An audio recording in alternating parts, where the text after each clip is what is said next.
杨开，你入门3年，147场挑战无一获胜，此次以名相搏，境界却毫无提升，你图什么？软柿子，随便你。废物，还是早点逐出师门为好。Hai, selamat datang kembali di channel Min-er Donghua. Kali ini kita akan melanjutkan cerita Donghua, Martial Peak. Gak pakai lama lagi, langsung aja kita ke ceritanya. Check it out. Setelah sebulan penuh setelah meninggalkan sekte Tianxiu, kelompok tersebut akhirnya menginjakkan kaki di wilayah netral benua Tongsuan. Yang disebut wilayah netral adalah area di mana 3 ras manusia, iblis dan monster hidup berdampingan. Ini adalah pemandangan yang tidak mungkin dilihat di tempat lain. Begitu dia menginjakkan kaki di sini, Yang menyadari energi yang tidak biasa mengalir di udara. Karena ada jejak energi iblis yang lebih dia kenal, dan ada jenis energi iblis lain yang tidak jelas. Yang seharusnya adalah energi iblis dan monster ini tidak dapat diserap oleh manusia yang kuat, tetapi merupakan nutrisi yang dibutuhkan iblis dan monster untuk menjadi lebih kuat. Setelah masuk ke sini, Changyan dan lainnya menjadi lebih waspada, karena alam netral lebih kacau dibandingkan tempat lain, dan jika mereka tidak berhati-hati, Anda akan dikutuk. Setelah berjalan beberapa hari, semua orang akhirnya melihat puncak gunung yang megah dan besar setinggi awan. Puluhan mil jauhnya di bawah puncak gunung ada sebuah kota. Itulah tujuan perjalanan orang-orang negatif di kota awan terapung. Changyan memimpin dengan kecepatan yang jauh lebih cepat dan setengah hari kemudian semua orang tiba di kota terapung. Setelah membayar cukup banyak batu kristal, sekelompok orang memasuki kota bersama-sama. Namun Yang jelas merasa bahwa Changyan dan yang lainnya telah melonggarkan kewaspadaan mereka. Duan tersenyum tipis dan berkata, "Begitu Anda memasuki alun-alun, tidak akan ada banyak bahaya." Kota Fuyun diperintahkan bersama orang 3 ras manusia, iblis dan monster. Pemimpin kota adalah orang kuat yang telah masuk ke tempat suci. Siapapun yang datang, mereka tidak berani terlalu lancang di sini. Lalu tuan kota ini berasal dari klan mana? Yang bertanya dan kaget. Saya tidak tahu banyak tentang itu. Kota awan terapung mengganti penguasa kotanya setiap 3 tahun. Orang-orang kuat dari 3 ras manusia memutuskan siapa penguasa kotanya melalui pertarungan di atas ring. Tepatnya karena dengan cara inilah kedamaian kota ini dapat terjamin. Jika satu marga dibiarkan tetap mendominasi, tidak akan ada lagi ruang bagi 2 marga lainnya. Changyan tersenyum sedikit dan mengambil alih kata-kata. Sejauh yang saya tahu, penguasa kota saat ini adalah orang kuat dari klan iblis. Jangan khawatir, ini terkait dengan stabilitas 3 klan. Dia tidak akan main-main. Jika ada kekacauan di wilayah netral, maka seluruh benua akan benar-benar berada dalam kekacauan. Saya dan Mina akan pergi ke asosiasi alkemis di sini. Changyan, Anda akan pergi kemana? Duan bertanya. Apakah Anda ingin bergabung dengan kami? Kami dikecualikan. Changyan menggelengkan kepalanya. Jelas semua alkemis adalah orang-orang yang berpikiran tinggi. Mereka tidak peduli apakah mereka berasal dari sekte Tianxiu. Jika mereka bergabung dengan asosiasi alkemis, mereka akan dipandang rendah, sehingga mungkin menyebabkan perselisihan dengan asosiasi alkemis, yang akan menyulitkan Tuan Du. Melihat Yang, Changyan berkata, "Jika Anda ingin pergi, keponakan kecil, Anda bisa pergi bersama Tuan Du. Saya akan datang mencari Anda ketika waktunya tiba." Mina juga berkata, Ya, Anda adalah seorang alkemis dan Anda ada hubungannya dengan kami." Dia jelas ingin bersama Yang dan terus belajar seni alkimia darinya. Anda gadis kecil yang lugas sekali. Apakah dia jatuh cinta pada keponakan saya? Fei Yu merujutkan bibirnya dan bercanda sambil tersenyum manis. Mina tersipu. Jangan bicara omong kosong, saya tidak akan menyukai bajingan ini. Yangke tertawa kaget dan menggelengkan kepalanya. Tidak, sebaiknya saya tinggal bersama beberapa paman guru. Duan dengan lembut memimpin jalan. Saya tidak akan memaksa Anda, teman kecil yang kemarilah. Yangke bingung dan berjalan. Perintah apa yang dimiliki Tuan Du? Duan tersenyum tipis, mengulurkan tangannya dan memasukkan kotak cermin ke dalam dirinya. Saya mendapatkan benda ini di tahun-tahun awal saya. Anda harus menggunakannya kali ini. Dan yang terbaik adalah menggunakannya sesegera mungkin. Apa? Yangke memandang kotak cermin di tangannya dengan curiga. Anda akan tahu kapan waktunya tiba. Tuan Du tersenyum misterius dan memimpin Mina menuju ke arah asosiasi alkemis. Setelah Tuan Du pergi, Chang Yan berkata, "Ayo pergi. Cari penginapan untuk menginap dulu." Fei Yu diam-diam mendekati Yangke dan bertanya dengan lembut, "Apa yang pernah Tuan Du berikan pada Anda?" "Saya juga tidak tahu." Yangke menggelengkan kepalanya. Chang Yan hanya membutuhkan 2 kamar atas di seluruh penginapan. Penginapan di kota Fuyun penuh dengan tamu karena bunga ipis milenium yang akan mekar. Setelah beberapa diskusi diputuskan bahwa Fei Yu dan Yangke akan tinggal di satu kamar, dan 3 orang sisanya akan tinggal di satu kamar. Dan Yangke tidak keberatan. Bagaimanapun dia sudah terbiasa tinggal bersama Fei Yu. Meskipun Fei Yu adalah seorang wanita, ada perbedaan generasi. Jadi Yangke tidak akan terlalu memikirkannya. Setelah banyak bekerja, semua orang akhirnya tenang. Yangke memegang kotak cermin di tangannya dan duduk bersila di tanah dengan ekspresi aneh di wajahnya. Dia tidak menyangka Tuan Du akan memberinya hal seperti itu. Begitu dia masuki kota Fuyun. "Buka dan lihat, saya juga penasaran dengan harta apa yang akan diberikan Tuan Du pada Anda," kata Fei Yu sambil tersenyum. Yangke mengangguk dan hendak membukanya ketika dia tiba-tiba tersenyum tak berdaya dan berkata dengan lembut, "Kalian harus datang." Di kamar sebelah, Ricky dan Vejian yang mendengarkan dengan penuh perhatian tampak malu. Ricky mendengus dan berkata dengan tegas, "Keponakan kecil ini sangat tidak menghormati pamannya. Saya akan pergi dan memberinya pelajaran." Vejian mengikuti dan dengan cepat. Chang Yan menggelengkan kepalanya dan ekspresi ketidakberdayaan di wajahnya dan hanya bisa mengikutinya. Di dalam ruangan semua orang berkumpul, semua melihat kotak cermin di tangan Yangke. Mereka jelas ingin tahu apa isinya. Di bawah tatapan mereka, Yangke membuka kotak cermin dan mengeluarkan sesuatu yang setipis sayap jangkrik. Entah dari bahan apa benda ini dibuat.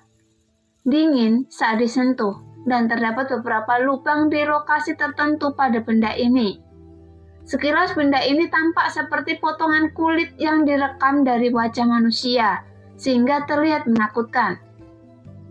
"Itu dia!" Ekspresi Chang Yan berubah. "Sepertinya Tuan Du sangat berhati-hati dan tidak ingin mengungkapkan identitas Anda. Apakah ini digunakan untuk mengubah penampilan?" Yangke juga melihat fungsi benda ini. "Pakai dan lihatlah." Fei Yu mendesak. Yangke mengangguk dan menutupi wajahnya dengan kain kasa wajah manusia. Saat berikutnya dia merasa ada sesuatu yang menggeliat di wajahnya dan meresap ke dalam kulitnya. Dia tidak tahu bagaimana penampilannya saat ini berubah, tapi dari perubahan ekspresi keempat paman di depannya, dia masih bisa menyimpulkan bahwa perubahannya pasti sangat berbeda. "Ini..." Ricky membuka mulutnya lebar-lebar, seolah tak berani mempercayainya. Vejian juga melebarkan matanya. "Apakah perubahannya sebesar itu?" Yangke terkekeh. "Lihat sendiri." Fei Yu melambaikan tangannya dan mengembunkan cermin air di depan Yangke. Melalui cermin, Yangke melihatnya dan langsung terpana, karena penampilan yang terlihat di cermin adalah penampilan orang asing. Apalagi gayanya sangat berbeda. "Mengapa saya menjadi laki-laki yang cantik?" Yangke memiliki garis hitam di wajahnya dan mengulurkan tangan untuk mencubit wajahnya. Luar biasa.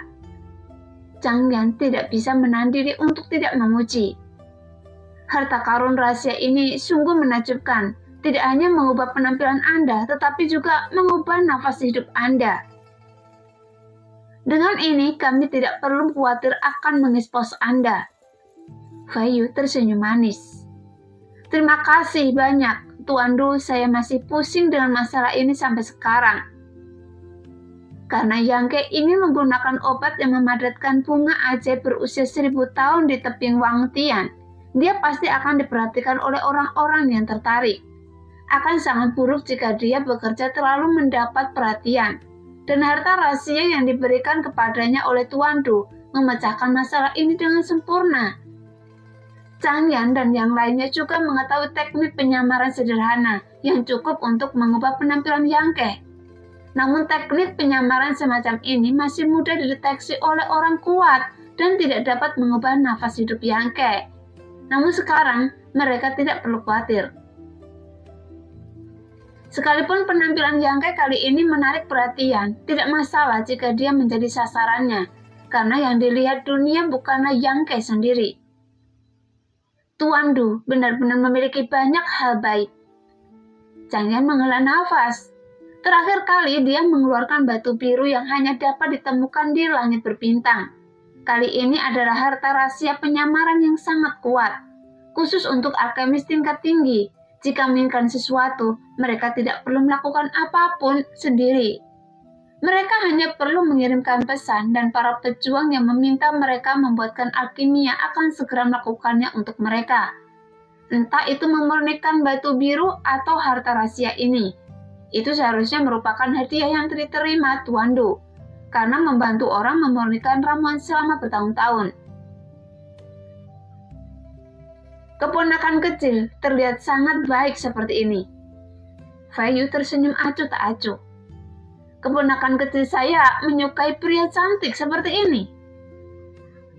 Meskipun Yang Ke sebelumnya tidak jelek, dia tidak tampan dan tanpa cacat.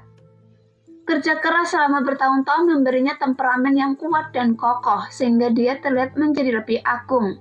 Tapi sekarang dia sangat tampan sehingga dunia dikejutkan oleh ketampanannya. Dan dia sedikit jahat.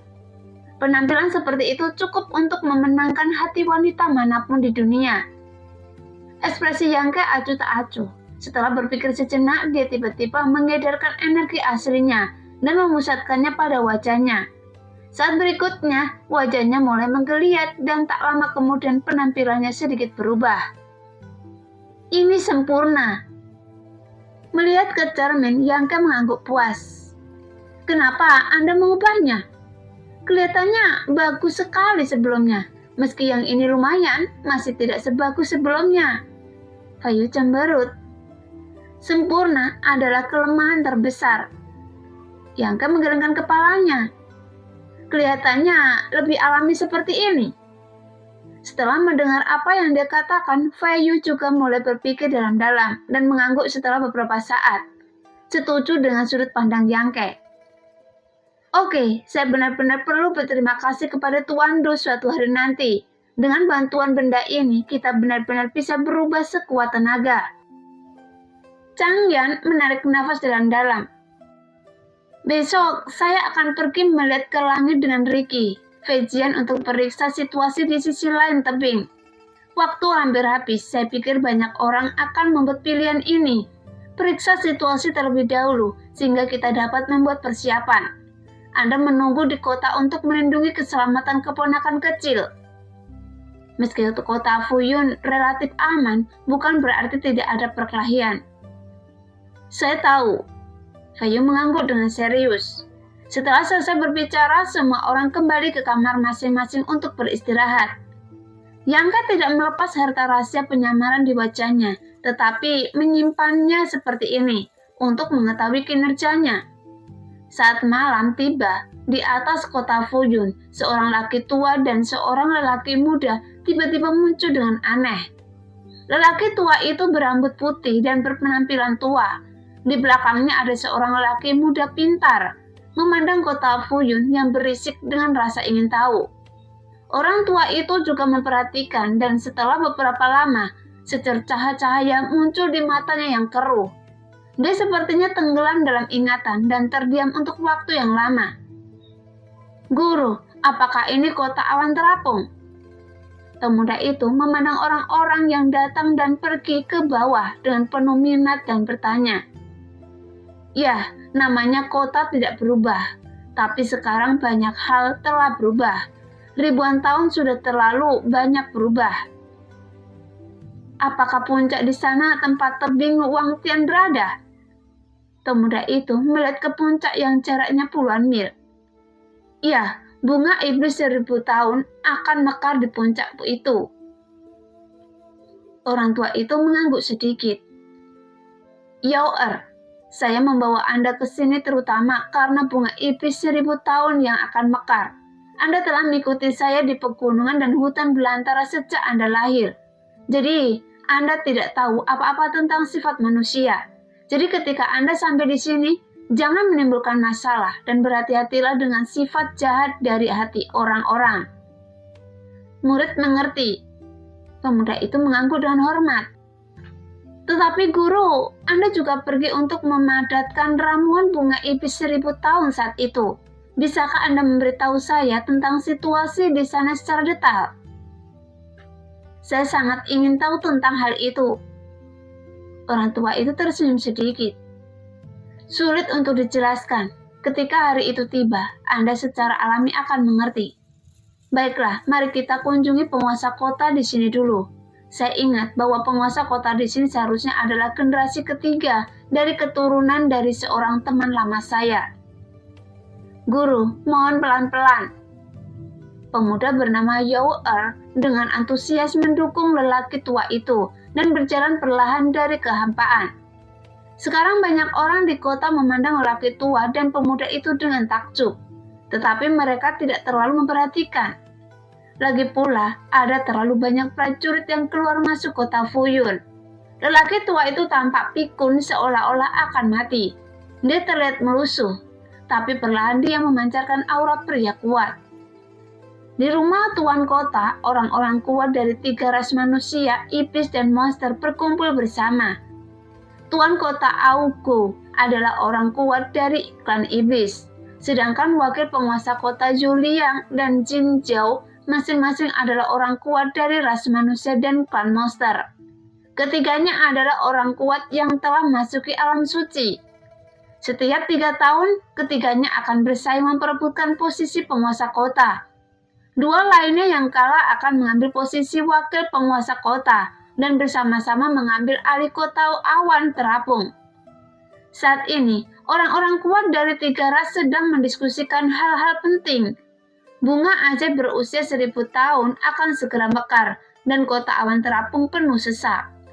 Hal ini mempengaruhi fondasi kota awan terapung. Dan selama masa kritis ini, mereka tidak akan mengizinkan orang-orang yang telah mencapai alam suci untuk menginjakkan kaki dalam jarak 100 mil dari kota Fuyun.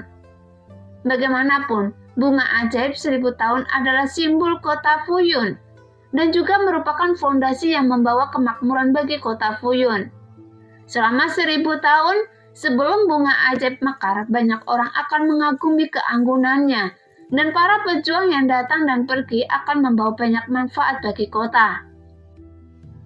Oleh karena itu, mereka akan begitu kusuk dan memastikan saat bunga ajaib itu mekar, dia tidak akan diganggu oleh nafas orang kuat manapun yang telah masuki alam suci. Saat mereka berdiskusi, seorang penjaga iblis bergegas masuk. Dia menganggukkan tangannya dan berkata, Tuan Augo, ada seorang kakek tua di luar rumah yang ingin bertemu dengan Anda. Orang tua? Augo melutkan kening dan melambaikan tangannya dengan tidak senang. Tidak, biarkan dia pergi. Namun penjaga itu tidak pergi, kemudian dia berkata, Tapi Tuan, dia bilang dia kenal senior Osju dan meminta saya untuk memberikan ini kepada Anda. Ekspresi Augo berubah dan dia berdiri. Apakah dia kenal kakek saya? Sambil melutkan kening, Augo bertanya. Ada apa? Cepat berikan pada saya.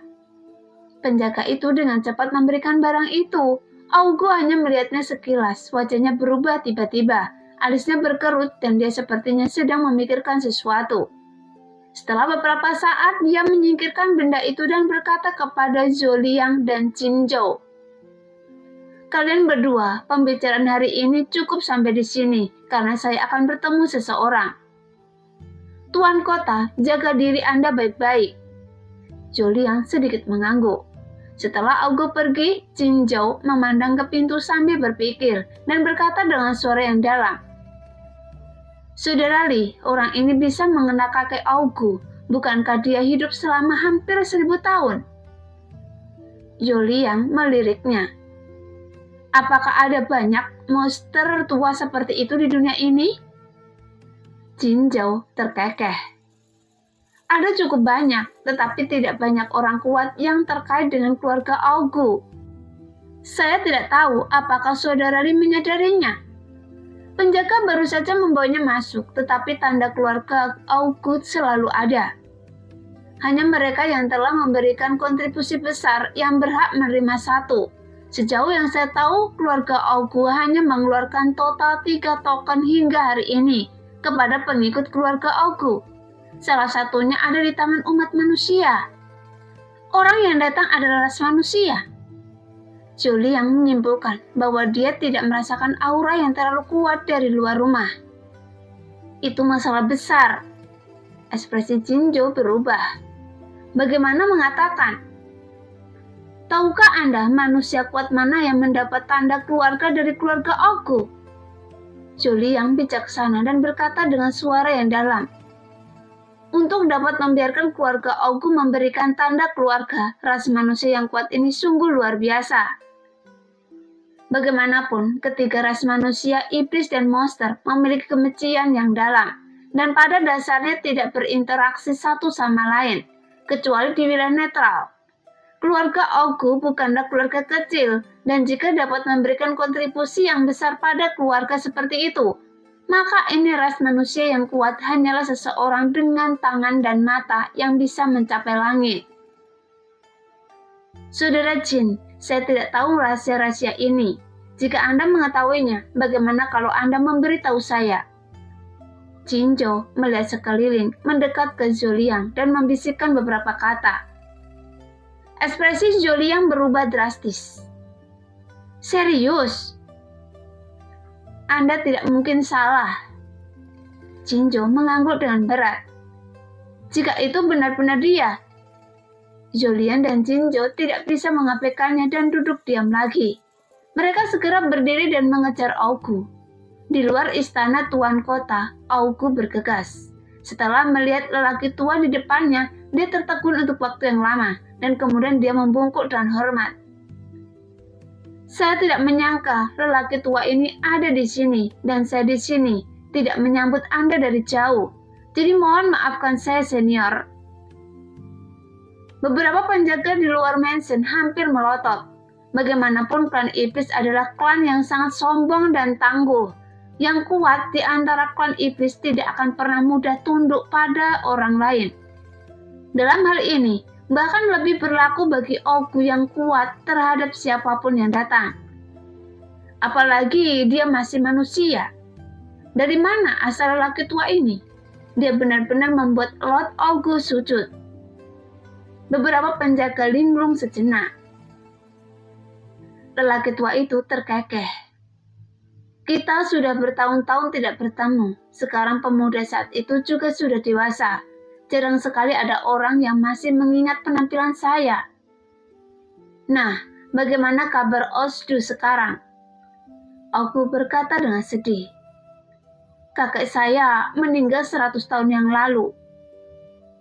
Ketika lelaki tua itu mendengar ini, dia menghela nafas sedikit.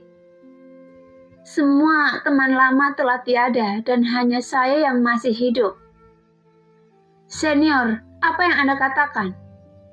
Bagaimanapun, keberadaan Anda merupakan berkah bagi 3 ras manusia, monster, dan iblis.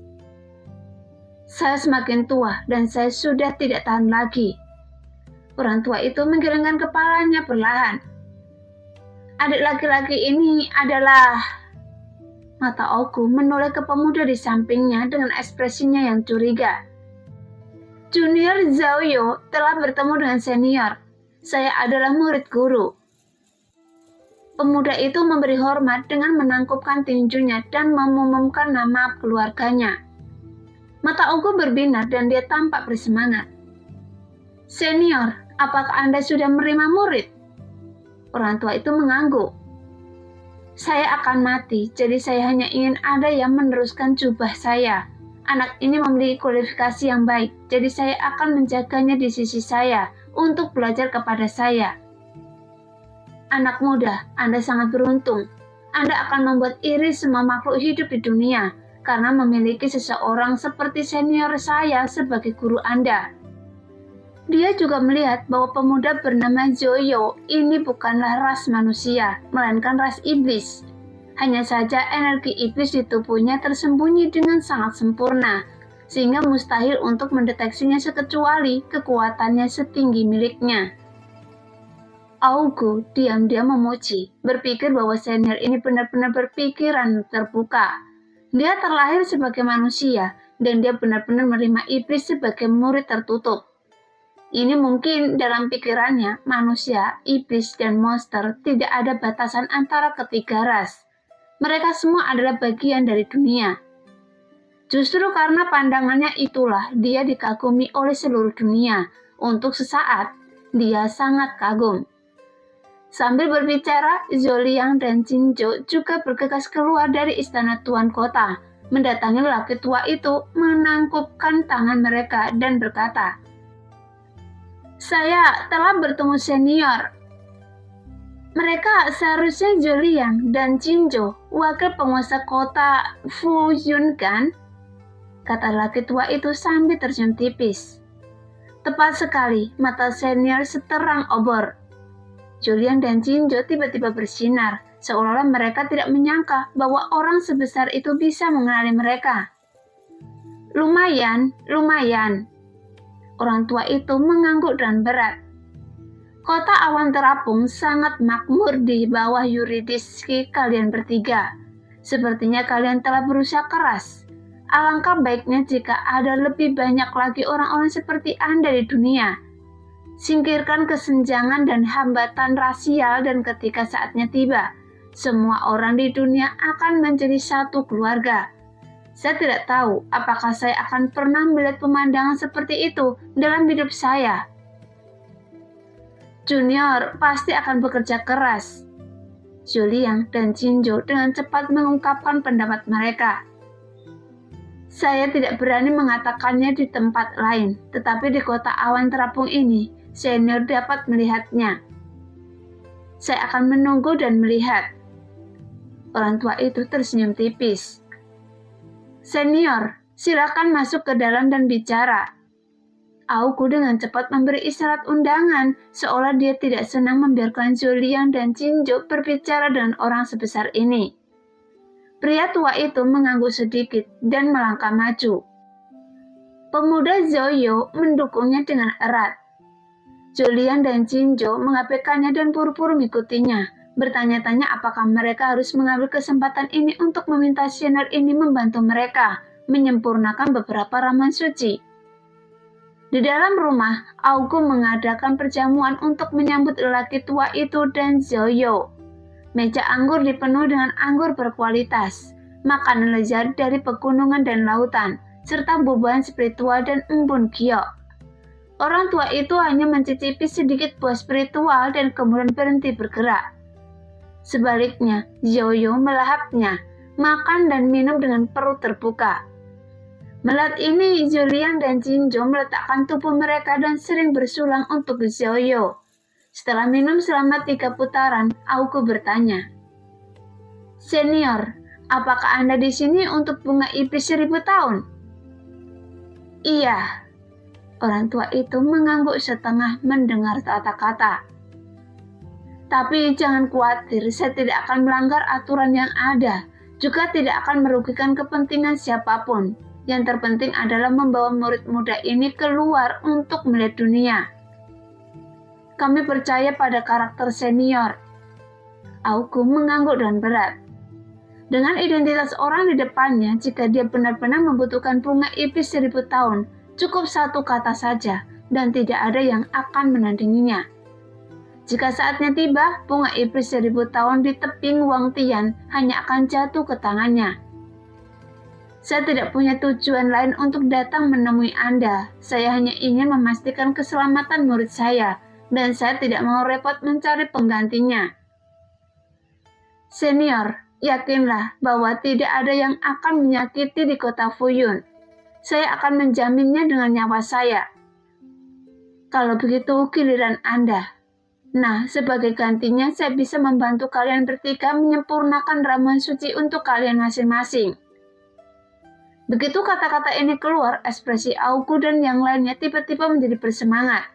Mereka saling memandang dan bergegas mengajukan permintaan mereka. Saat fajar keesokan harinya, Yangka yang sedang bermeditasi merasakan gerakan datang dari sebelah. Dia sedikit menggunakan kesadaran spiritualnya untuk menyelidiki dan menemukan bahwa Chang Yan dan Ricky Wan Feijian telah pergi dengan cepat ke tebing untuk periksa situasinya. Fei Yu minum terlalu banyak tadi malam dan masih terbaring di tempat tidur dengan sikap yang tidak elegan. Gaunnya terangkat hingga pahanya, dan kulit putihnya begitu mempesona hingga dia pusing. Sambil menggelengkan kepalanya tak berdaya, dia berdiri, mengambil selimut dan menutupinya. Baru setelah tengah hari, Fei Yu dengan malas bangun, merenggangkan tubuh, berjalan ke jendela dan berdiri diam beberapa saat. Hei, keponakan kecil, ayo kita keluar dan melihat-lihat. Fei Yu tiba-tiba menyarankan. Tapi Paman Chang Yan berkata, kita harus menunggu mereka kembali ke penginapan.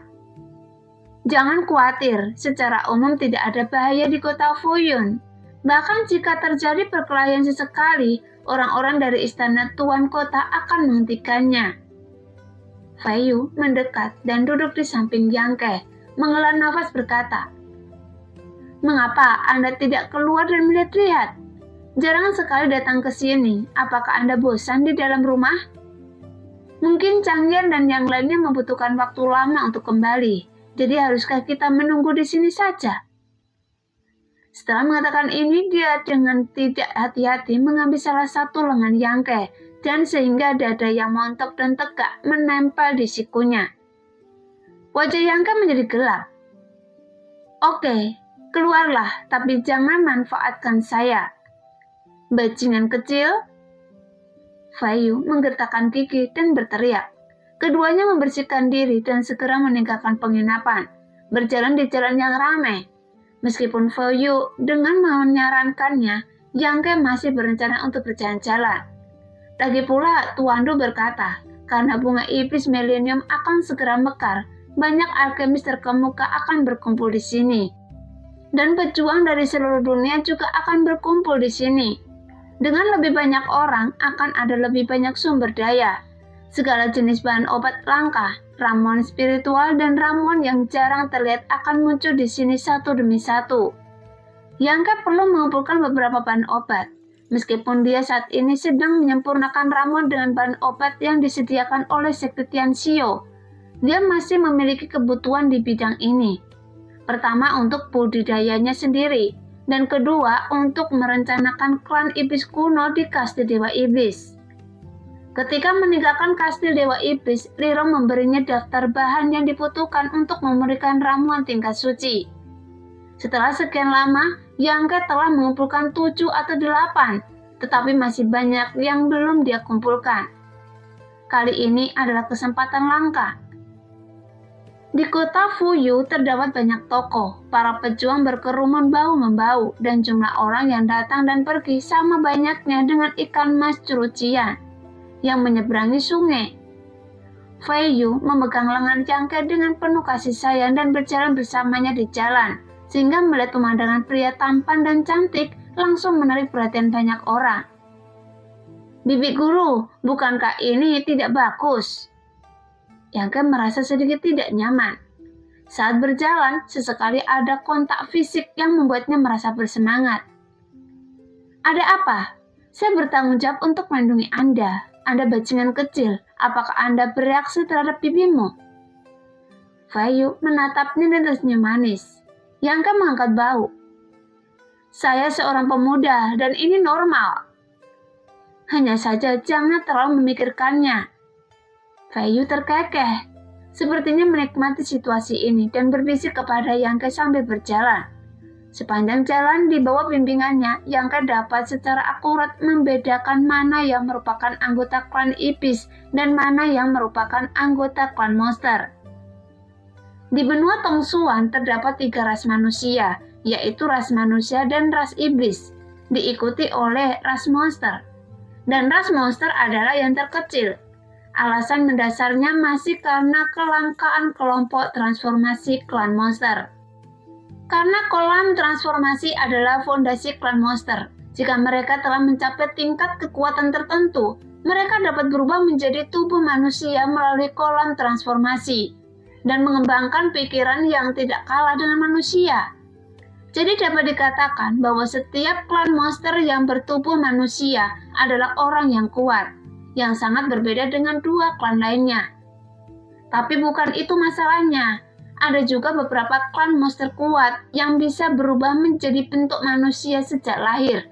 Dan beberapa klan iblis dengan bakat luar biasa bisa mencapai level ini tanpa menggunakan kekuatan kolam transformasi, dan inilah elit di antara klan monster yang terkuat di antara yang kuat. Saat ini, Yang tiba-tiba merasa mendapat banyak ilmu. Sesampainya di kota yang dibuka oleh Asosiasi Alkemis Kota Awan Terapung, Yang berjalan berkeliling beberapa kali, tampak tak berdaya, karena dia tidak menemukan ramuan yang dia inginkan. Saudaraku, Anda sudah melihat ke sini beberapa kali, tetapi belum membeli apapun. Mungkinkah barang-barang di toko saya tidak cocok untuk Anda? Yang menggelengkan kepalanya.